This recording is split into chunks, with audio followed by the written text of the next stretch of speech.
Hello and welcome to Atop the Fourth Wall, where bad comics burn. So one of the perks of my Patreon, which you can find here, is that the top tier is to choose something for me to review.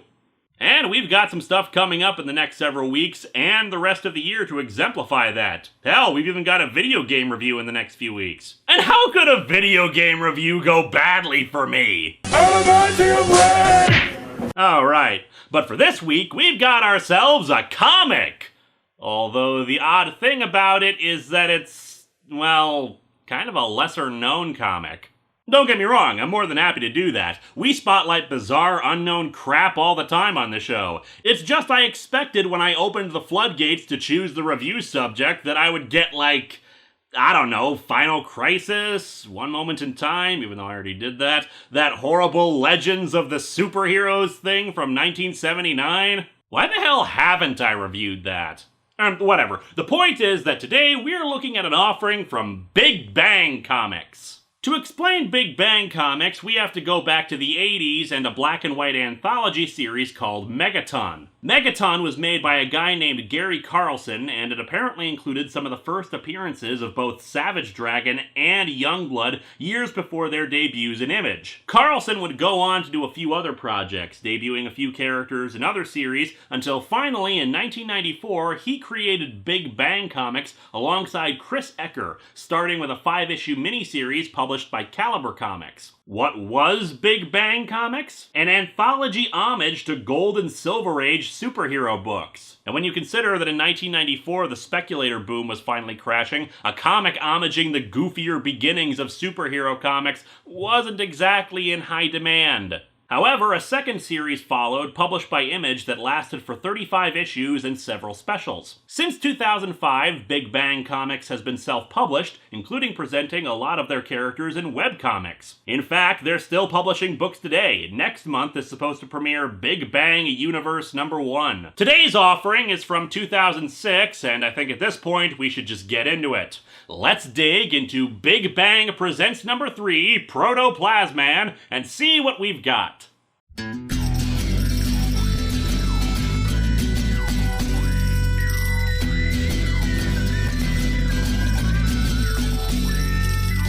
Welcome to Atop the Fourth Wall, where bad comics burn.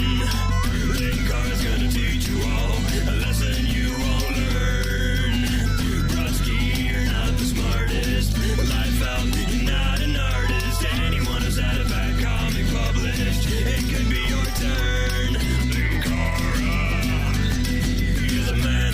Butch wears a pretty hat. Linkara, he has a magic gun.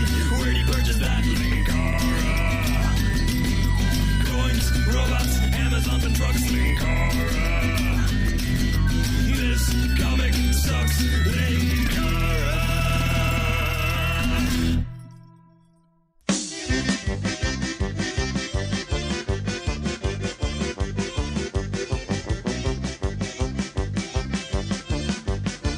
With a company devoted to homaging Gold and Silver Age superhero books, it's no surprise the cover is also an homage. In design, at least. Artistically, the style is definitely more modern in inking and coloring. You especially see that in the logo for Protoplasman. Protoplasman? I don't care. Anyway, the gradient coloring on it is pretty much the surefire sign that it was made after the 90s, but everything else in the style is great, with a central image to grab our attention, then a bunch of side bubbles describing other stuff we'll find in the book. And Protoplasman himself, looking like a blue plastic man, is punching a giant dragon head in the eye while it's in the middle of trying to devour 3 people at once. It deserved that hit too. Clearly this monster has never been taught any table manners. Stop stuffing your mouth with food and actually eat it! The untold secret origin of the human water balloon! So he's easy to pop?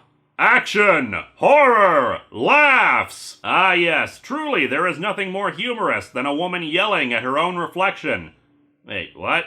We open with that monster from the cover biting into the earth. Seriously, dude, table manners! You don't have to eat the whole planet in one bite! The entire world trembles. An ancient evil has been released to prey upon humanity once more. An undead fiend who worships death and destruction and revels in the horrors of war like some fifth horseman of the apocalypse. Perez Hilton? Meet the world's most horrible villain, history's most venomous vampire. Read for yourself, if you dare, The Return of Dr. Fang! He calls himself that, but really his doctorate is honorary. Since we're on that gold-silver age homage, Dr. Fang actually kind of resembles the Claw, that racist giant monster from Daredevil Battles Hitler that I reviewed on the first DVD. We truly opened at a German missile base. Or, rather, a Nazi one. Now I just want Protoplasman battles Hitler. Speaking of, Hitler himself is at the base to oversee a rocket launch, which conveniently has Secret Missile Base number 13 written on a nearby sign. Now, you would think that this would be an obvious giveaway, but look, it's written in English! No one in Germany could read it!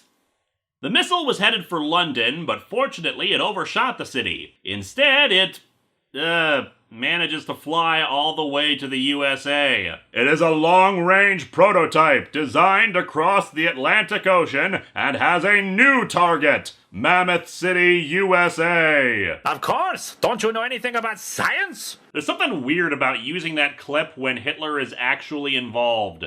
The missile hits the city, but it doesn't explode. Fortunately, a bomb squad just happens to be nearby and starts investigating it. They hear ticking from inside the missile. My God, they've got the cast of 60 Minutes inside of there! A doorway on the missile opens up, revealing this dude. Also, some bats, because nothing better ensures the success of your mission than bat droppings while you're steering your missile. The creepy monster guy tosses out some dynamite, which manages to blow up a nearby bank. You know, this is why the Nazis lost World War II. They develop intercontinental ballistic missiles, but Hitler shoves vampires into them instead of, actual explosives.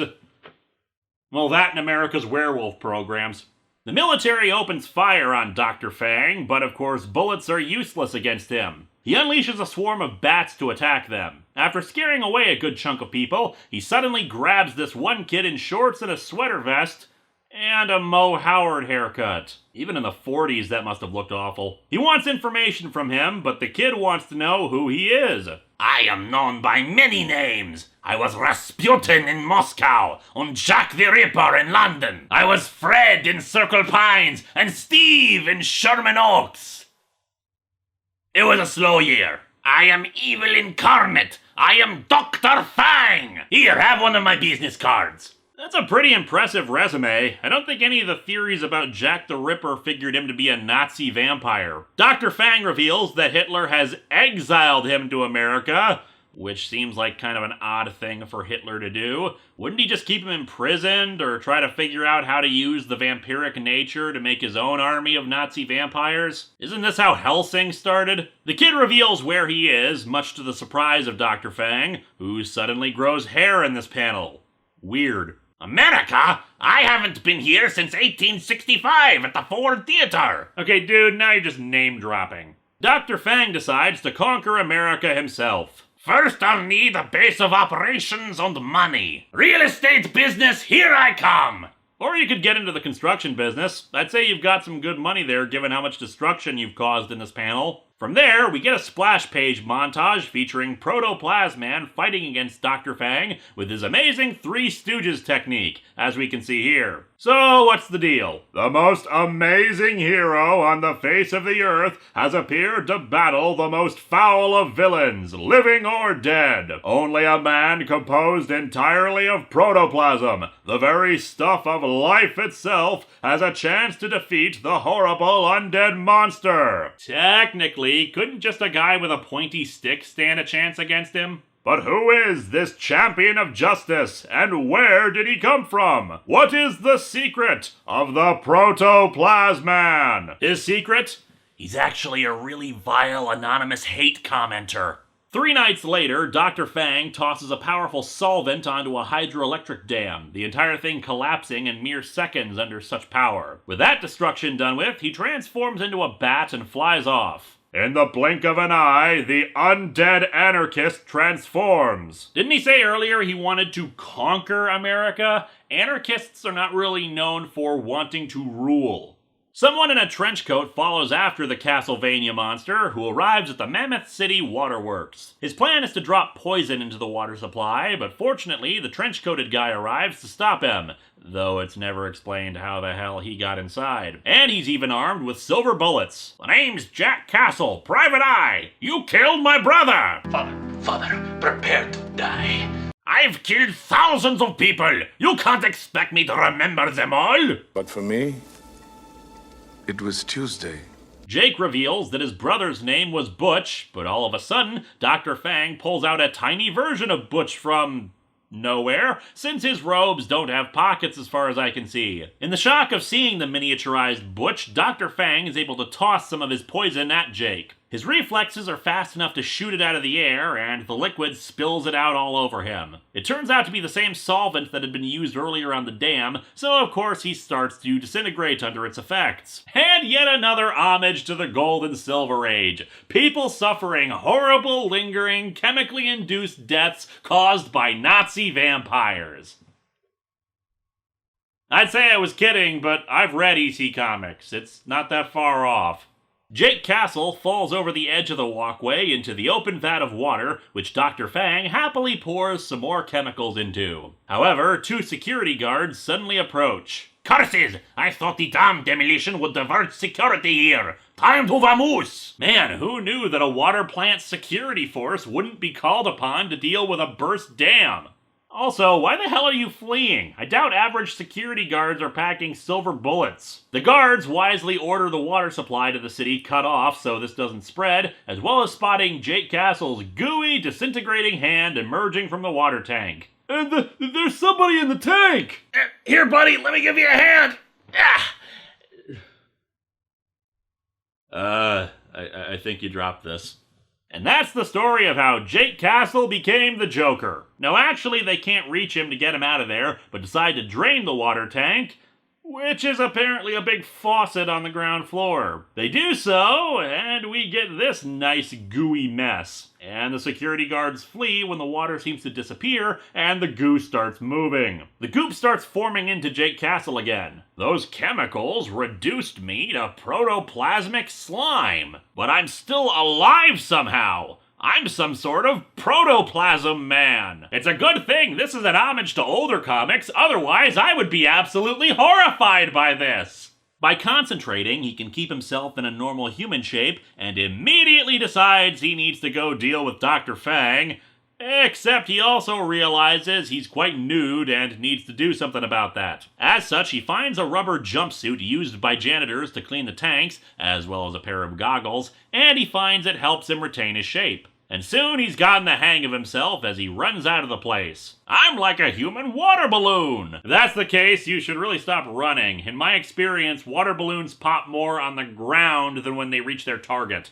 I bet he went back to his spooky hideout I discovered earlier. See, it's not a plot hole. I was there already. Said hideout is a condemned building, and Castle stretches himself inside, quickly punching Dr. Fang, who I just realized never closes his mouth. You think flies get trapped in there? Where's my brother, you pasty-pussed zombie? Excuse me, that's pasty-pussed Zoovemby. And then he vomits out his eyes. Because he can do that, I guess. However, yeah, he can reform himself and even do a little bit of shape-shifting, mimicking Dr. Fang in his general appearance. He makes Dr. Fang restore his brother to normal size, and upon closer inspection, we see that he's actually the kid from earlier with the Mo haircut. Unfortunately, Dr. Fang then keeps making him grow, which somehow causes Butch to become a crazed maniac who attacks Jake. Jake finally gets Butch to snap out of it by shape-shifting into their mother and ordering him to stop. Dr. Fang tries to escape using the missile, which I guess is also a rocket ship now, but Dr. Fang gets him to release him by throwing the solvent on the two. However, Jake is now immune to the solvent thanks to his unique properties, but his brother is not so lucky. Yeah, Butch is now just a giant skeleton. So not only did he kill a child, but he did so in what was probably a horribly agonizing death. What the hell, comic? I'll get you, Dr. Fang, if it's the last thing I do! Damn you and your lemonade! I will avenge you, Butch, so swears the Protoplasm Man! So, did the letterer just continually misspell his name everywhere else? Because it's still spelled Protoplasman on other stuff. We're not quite done yet, since there's another story for Protoplasman. Doubleheader death! What, are more of his siblings gonna die horribly? And we see from this preview panel that there are 2 Grim Reapers chasing after Protoplasman. And of course there's more than one Grim Reaper. One guy can't reap all the dead people on Earth. It's not like he's Santa Claus. Ho, ho, ho. Most of the time anyway. We open with an ambulance. An ambulance screams through Mammoth City. Its destination is not the hospital, because this is the city's meat wagon, which probably means they really shouldn't be going that fast. There's a whole slew of bodies in here, 9 in total, all victims of Dr. Fang. However, the latest, as it turns out, is Protoplasm Man. They soon do some medical tests, like x-raying him. All his bones and organs have been removed. Except maybe his stomach. And we see that in his stomach is a fish skeleton. Okay, why did Protoplasman eat a whole fish? Spoilers, this takes place right after the last story. After his brother died, his first instinct was, boy, I'd better swallow a whole fish now? When they try to embalm him, he wakes up, much to the shock of the mortician and his nurse. Then it's true, Fang was a vampire! He even grabs the nurse's cap off her head to use as a cross to repel him. His body was super stretchy and limp, and all his organs were gone. And your instant reaction is... vampire. Protoplasman explains his backstory, and that after he defeated Dr. Fang, the paramedics arrived to bring his victims from the house, and he... took a nap on a stretcher. Because of course he did. However, the other victims start getting up, for they have indeed been changed into vampires. He quickly entangles the vampires to keep them from attacking, but they don't have any proper weapons to fight them. Fortunately, Jake Knight's assistant, Rose Daly, arrives with a Tommy gun full of silver bullets. Because awesome. Nice shooting, doll! This time they'll stay dead, but you sorta ventilated me, too! Jake, didn't see you! Didn't see him? He was wrapped around 8 vampires! Although, upon inspection of that panel, your eyes were closed when you fired. Whoops. Protoplasman explains to her in more detail what happened to him. Now I'm some sort of Protoplasman! This rubber suit bonded with me. Okay, clearly we have missed some things between stories, since all he did originally was just put on the suit. Or are you really sticky now? Ew. At 96% water, I can stretch, bounce, and could even melt. Is this story just a remake of The Incredible Melting Man? I bet the mortician's name is Dr. Ted Nelson, too. Speaking of, the mortician wants him to take a look at another body, the thing with 2 heads. Yeah, seriously. Although in this case, the mortician says that the white guy was his son, and the 2 were fused together during a bank robbery. He asks Protoplasman to investigate how the hell this happened. They were each carrying one of these coins. Looks oriental to me. Okay, 1, that's a Taijitu, aka a friggin' yin-yang. 2, oriental. I see we're homaging the racism of the Gold and Silver Ages, too. We're not done there either. The bank robbers were identified as 1 or 2 women in white and black, and since it fused 2 people together, Protoplasman assumes it's conjoined twins who are responsible. Or, as they keep referring to them, Siamese twins. Aha. As such, he goes to a circus and a freak show, where he meets with this woman in a Chinese dress. Gee, you're cute. Gosh, thanks. What's a nice gal like you doing in a freak show? And in the next panel, we see that she's a conjoined twin. Yow! It's the Siamese twins! He couldn't tell that before because the sister was off panel. And naturally, they are named Yin and Yang. The two start fighting each other since they can never get along. One of them is happily married and the other is single and flirtatious, handing over another yin-yang coin to Protoplasman and asking him to meet her in the park at midnight. I know I should be feeling much more upset about the way this is playing out, but right now, I'm just more confused why these sisters didn't question why Protoplasman is in a rubber suit and goggles at the circus if he wasn't a performer. Protoplasman meets up with Rose at the local library where she's been researching the yin-yang. Simplified in this story, it's the idea that the sides represent opposites but not absolutes, and that one can transform into the other and cannot exist without one another. He gets her up to speed about meeting the twins, and she's frustrated that he's going to meet them. You've been in love with me since the 1st grade. Yeah, but you married my partner. Good point. Why is she jealous if she's married to another guy? He goes to the park and all of a sudden, another fused man runs into a lamppost and is dying. Protoplasman grabs the coins from their bodies and tosses them away, hoping that'll help them out, but then sees that the nearby bank is being robbed. Heading in, he finds Yin and Yang as a single person, wearing, of course, a yin-yang themed outfit. She tries to kiss him, but fortunately Rose suddenly arrives and starts opening fire with her Tommy gun. Not so fortunately, she's also carrying one of the yin-yang discs on her, and the villainess splits into two different people, one in black and the other in white. They explain that the coins are actually ancient mystical objects, and that they can separate from each other as long as they transfer that conjoined status to others.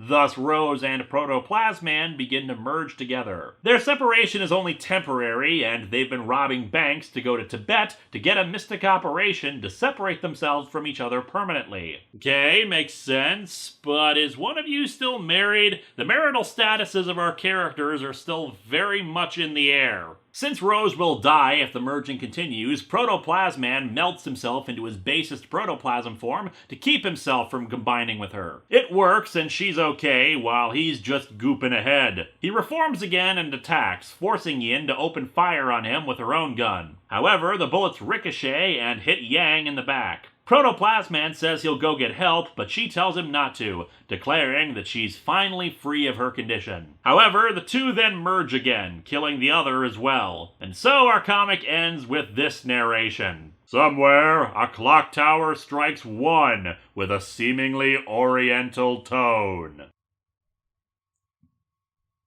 And the case ends as it started, with a corpse with 2 heads, and a really dour tone.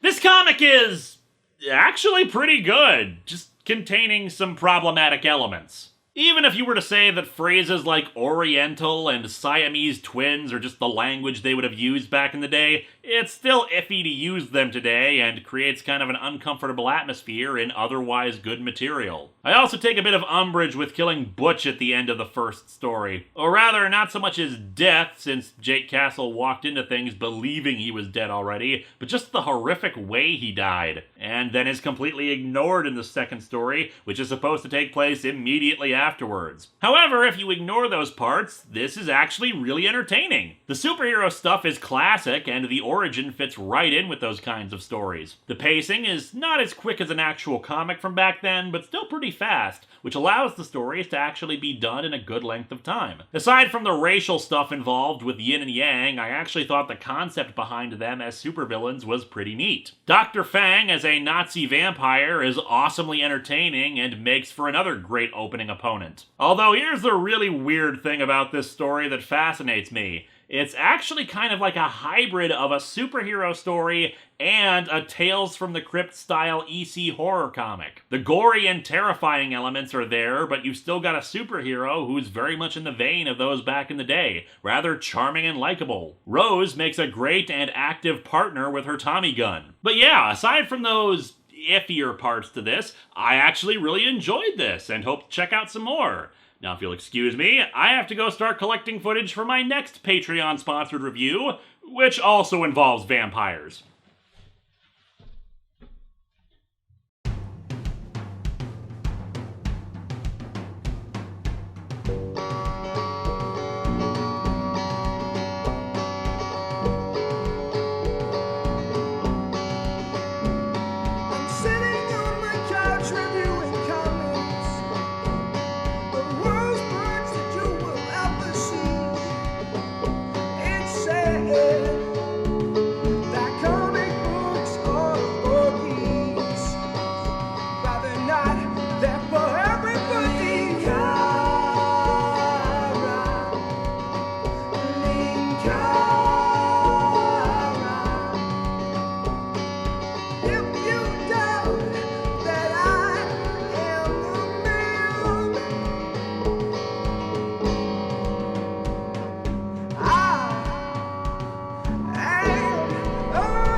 yeah, the comic sure contained laughs. Laugh at the murderers who died tragically due to their desire to be separated.